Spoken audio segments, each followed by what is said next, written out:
Flashback episode! If Steven's staying with Greg for the night and Steven's sleeping on the mattress, where is Greg gonna sleep? I hope not sitting upright in the driver's seat. I don't know if any of you have tried that, but goddamn is it uncomfortable. Check out these photos up here. This one has the frame that Amethyst gave him, and this is the one Ronaldo took all the way back in Cat Fingers. I'm only going to point it out once and never again in this episode, probably the rest of the series actually. Instruments are hard to animate, I get it, but guitars in this show go from having 6 strings all the way down to 3 sometimes. I play a lot of instruments, so I pay attention to these details and they drive me nuts. Classic Cartoon Network soda in big bold letters to prove that Greg wasn't drinking a can of beer. This trope is extra prominent in regular show where those characters are absolutely drinking beer, but the show just tells you it's soda.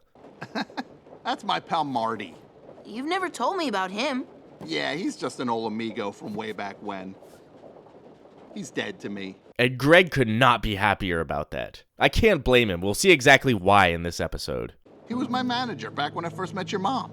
I've told you that whole story, haven't I? Not the version with Marty. Eesh. I don't think Greg meeting Rose Quartz would have been much of a story without Marty. Greg visits Beach City, Rose Quartz is there, fall in love. It's not a very good story. Where are the stakes? Where's the adventure? Throw Marty in the mix and now your story has a villain. Make sure to like and subscribe for more writing basics. Some say I have no direction, that I'm a light speed distraction.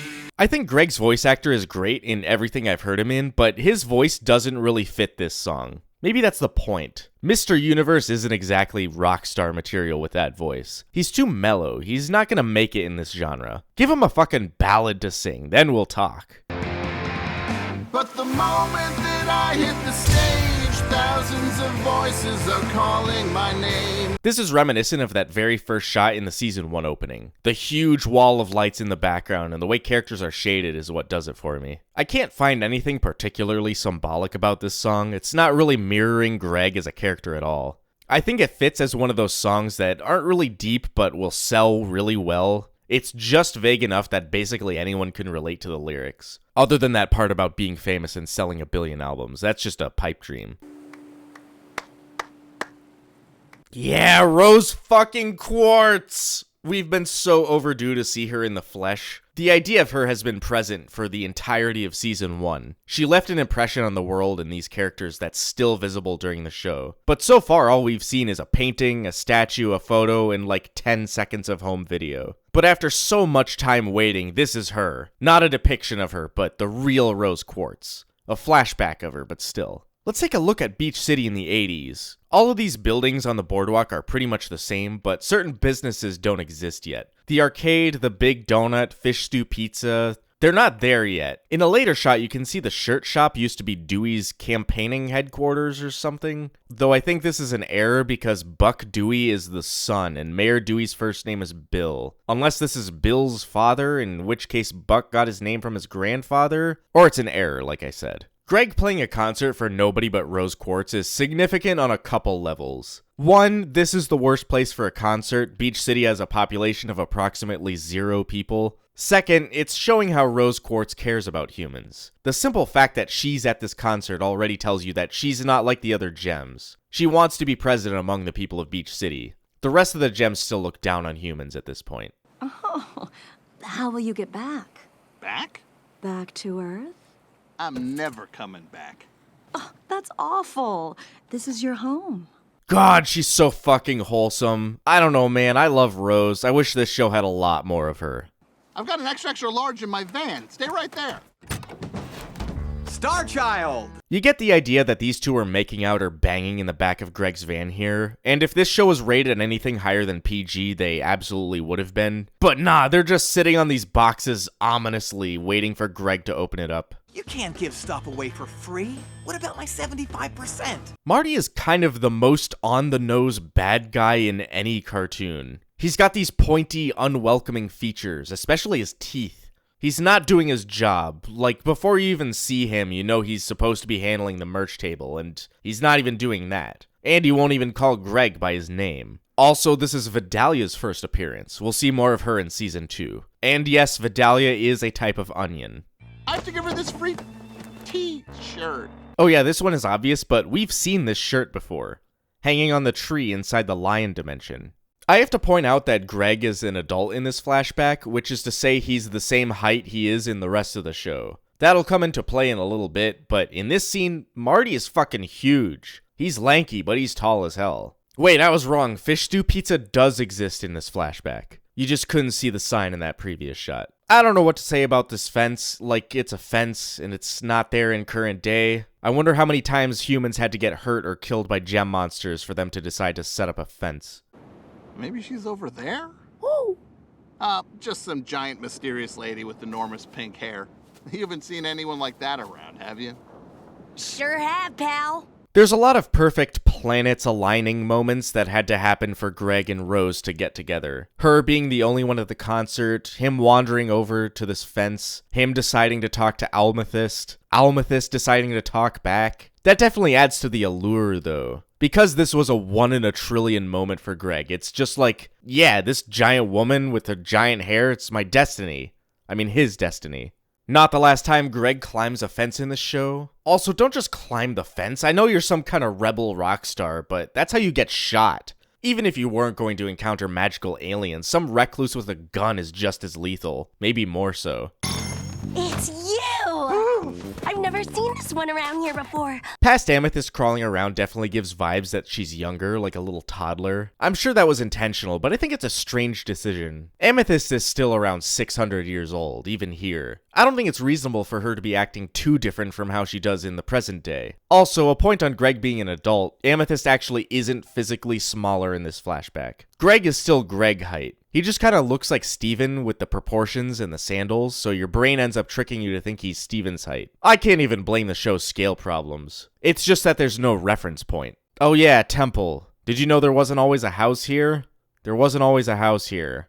That's all I got. There wasn't always a house here. Look at Garnet's round, smooth visor. Garnet's visor seems to get pointier and pointier as she gets new forms. If you know her form at the end of the show, you'll know what I mean. Also, of all the 80s outfits the gems have, I kinda fuck with Garnet's the most. Pearl and Amethyst, they're okay. Pearl looks a little bit like she came out of an aerobics tape. But Garnet just, yeah, that's Garnet. Here's a look at Rose's floaty power, which got a subtle showcase in Rose's scabbard, and we'll get a proper introduction in a Season 3 episode when Steven unlocks it. Why, thank you. His gimmick is space. Hey, play something, Music Man. I really like the background music that plays during this scene. As more characters appear, their leitmotif instruments enter. It starts with Amethyst's synth drums, and then Pearl's piano is layered in, then Garnet's bass, and then Rose Quartz strings, until the end they're all playing at the same time. Yeah, Rose's leitmotif instrument is strings. He was playing a concert on the beach and I couldn't help myself.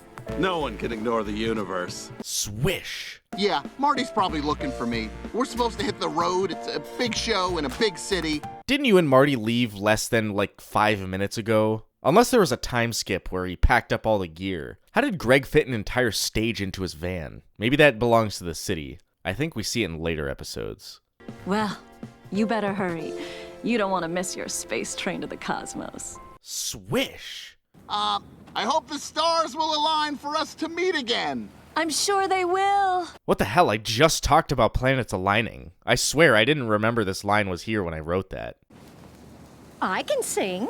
Pearl was jealous all the way back when she first met Greg. Did she know? Did she know that Greg was here to swoop in and steal her woman away? Well, she has good instincts because she was right. Background error. You know how I said that the big donut didn't exist yet? How it doesn't have its iconic donut sign? Well, here it is in the background, sign and all. I think this shot is reused from present day episodes, so the continuity is just wrong. Check out the rose bushes in the foreground. Can you say, subtle symbolism? Vidalia's friends were wild and crazy.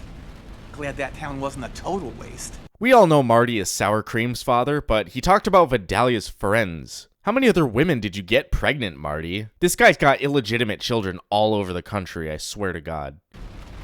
Hey, what's jammed in your tape deck? You been putting pennies in here, you weirdo? Is that not what that's for? I've been keeping my Aldi quarters in mine. Do you believe in destiny? Close your eyes and leave the rest to me. This is what I'm talking about. Give this man a ballad. Mr. Universe is a ballad man. And Marty is fucking deaf for not realizing that. You're gonna put people to sleep with that. Why does your face look so much like a chimpanzee? Normally I'd feel bad for calling a character a chimpanzee, but this is Marty we're talking about. Just look at him. I just can't stop thinking about that woman at the show. Oh, here we go. What the hell was that? That was like 2 frames. Go back. How does that even happen? That's actually the strangest animation error I've ever seen. I want to say something more, but I'm shell-shocked by this. See, Greg, this is your problem. You want one huge woman when you could have multiple smaller ones. It's sexist, but it's funny. Possibly the funniest thing this man ever says. Come on, I just like that line. Ooh, shit, Steven's Starshirt origin story? This episode is the first appearance of quite a few things. This is a clear reason why Steven wears the same shirt every day, because Greg had hundreds of them. In an alternate timeline where Greg made it big as a rock star, this would be the iconic Mr. Universe shirt instead of the iconic Steven Universe shirt. They're making you lose sight of what's really important. Can you say, not so subtle symbolism?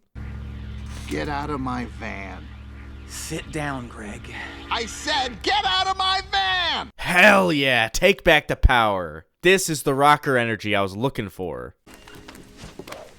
Okay, I need to see that again in slow motion. What are you doing here?